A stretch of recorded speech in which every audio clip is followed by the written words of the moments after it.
Bun మస్కా చాయ్ తాగితే కూడా weight loss అవుతాం మనం. అట్లుంటది మనతో.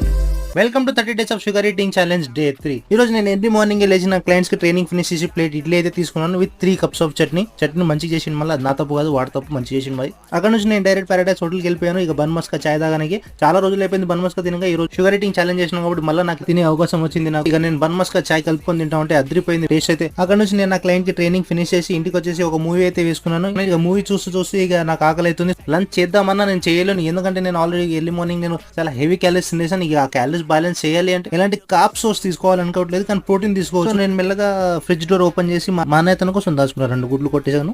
2 గుడ్లు మనకేం సరిపోతాయని చెప్పేసి ఫ్రిడ్జ్ లో ఏమేమి కూరగాయలు ఉన్నాయి అన్ని తీసేసి కట్ చేసేసి 2 గుడ్లు అండ్ అన్ని వెజెస్ కలిపేసి ఎండపుచ్చి చేసేసాను. ఇంకా టేస్ట్ అయితే అదిరిపోయింది. ఇక తినేసి ఒక గ్లాస్ చాయ్ తాగేసి ఇక నేను ఎడిటింగ్ చేయడానికి అయితే కూర్చున్నాను. ఎడిటింగ్ కంప్లీట్ చేసి ఇక క్లయింట్స్ కి ట్రైనింగ్ నేను జిమ్ కి అయితే స్టార్ట్ అయిపోయాను. ఇక క్లయింట్స్ కి ట్రైనింగ్ ఫినిష్ చేసి ఇక మన వర్కౌట్ స్టార్ట్ చేద్దాంలే అనుకునే లోపల నా ఎనిమి వచ్చి ఇగో దేవుడికి చేసిన ప్రసాదం